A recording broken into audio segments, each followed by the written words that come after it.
You see, I was making example in one of my book in 2010. In 2010, I wrote a book, a research book about underdevelopment in Africa. And I titled the book, Underdevelopment in Africa, My Hands Are Clean.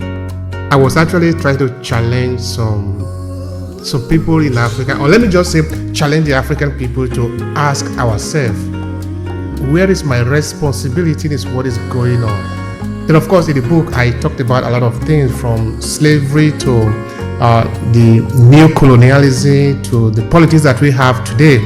Then at one point I was talking about the Niger Delta, which is actually one of the richest parts of the world. But this land had been destroyed by oil exploration. Yes. Now I was saying, now let's talk about development. By the way, yeah. Mr. Sarawiwa's daughter is a friend of mine.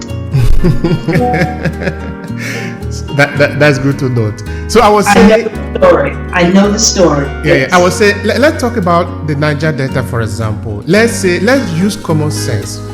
Because before then I said development should be tapping into the local resources for the benefit of the local people. Absolutely.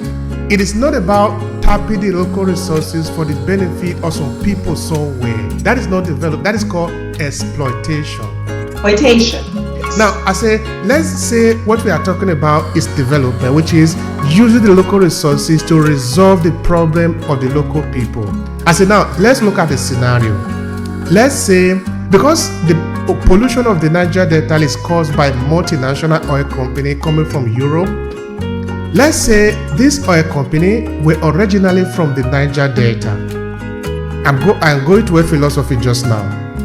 I said these local people, we understand that their life depends on this land, that therefore they cannot destroy this land, meaning everything they do in the exploration of the oil in the Niger Delta must respect the people and the ecosystem, because that is what King Sarawiwa was keen for in 1995. That's correct.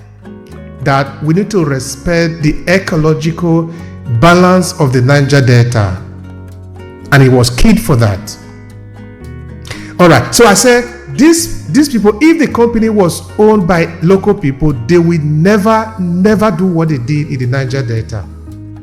Now I say, okay, let's flip it around. Let's say Niger Delta was somewhere in Italy or in UK or in Germany, and the Europeans are going to explore this oil.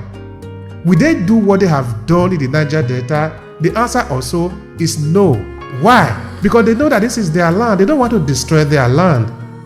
But you see, Niger Delta is not the only place you have oil that are being explored by the European. Norway also have oil. Norway is in Europe. But why have they not destroyed Norway? Because they want oil. It's a common sense. They know what they are doing is wrong, but they do it anyway because they believe that the other people do not count, that the other people are not part of the equation. They don't have right. They cannot be respected.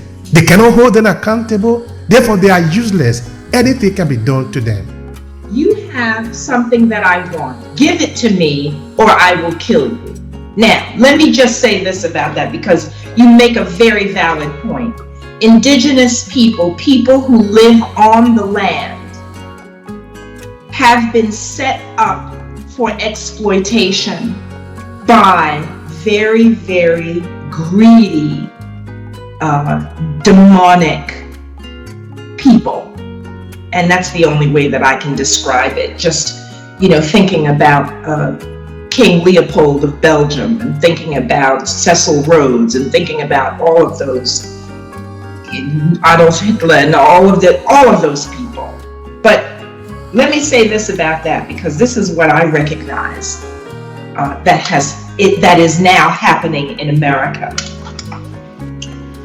That luxury home developments are being built on toxic waste dumps. So people who have now a lot of money are living on waste sites. They don't know that they're waste sites, but it's coming forward that it's waste sites because their children are being born with handicaps. Their families are developing cancers and all kinds of autoimmune diseases and uncontrollable diseases, and nobody knows where they're coming from. My point in making this point is that the beast always eats its young. So, like Nimola said, when they came for the trade unionists, I said nothing because I wasn't a trade unionist. When they came for the socialist, I said nothing because I wasn't a socialist.